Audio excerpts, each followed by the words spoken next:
ஆன்மீக அன்பர்களுக்கு வணக்கம்.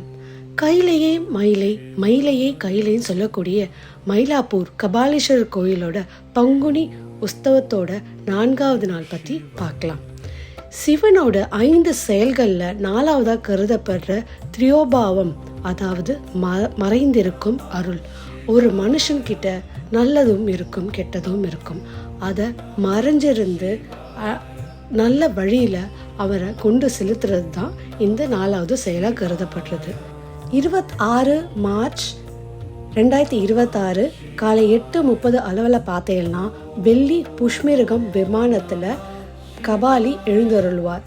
சிங்கம் விமானத்தில் கற்பகாம்பாலும், புலி விமானத்தில் சிங்காரவேலரும் நம்மளுக்கு வீதி விழா காட்சியளிப்பாங்க.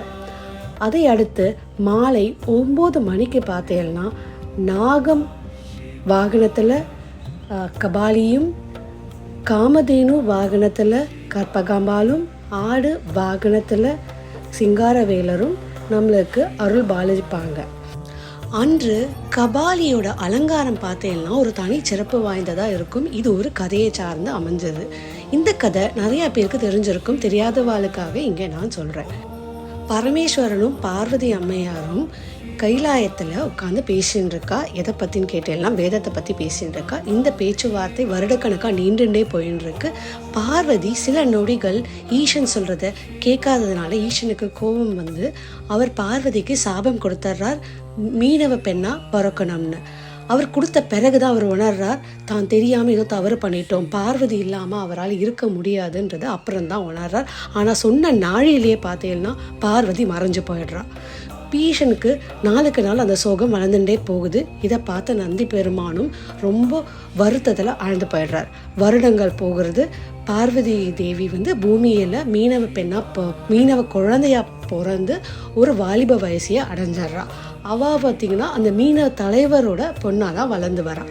அப்போது ஒரு இதை கண்ட நந்தி பகவான் என்ன பண்ணுறதுன்னு தெரியாமல் அந்த கடல்லே பார்த்தீங்கன்னா ஒரு பெரிய திமிங்கலமாக உருவெடுக்கிறார்.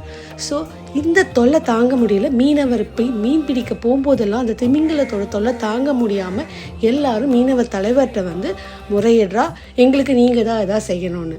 அப்போது மீனவ தலைவர் சொல்கிறார், அந்த திமிங்கலத்தை யார் பிடிக்கிறாரோ அவருக்கே என் மகளை திருமணம் செய்து முடிப்பேன்னு அந்த தலைவர் சொல்கிறார். ஸோ அதை கேட்டு நிறைய வாலிபர்கள் மீனை பிடிக்க முயற்சி பண்ணுறார்.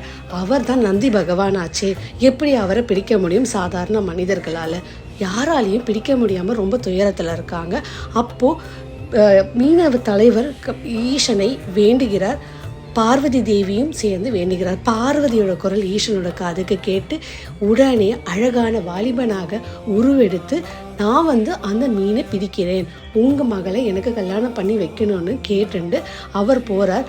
அவர் வந்தது ஈசன் தன் தலைவர் தான் தெரிஞ்ச நந்தி பகவான் அவராகவே அவர் வலையெல்லாம் மாட்டிக்கிறார்.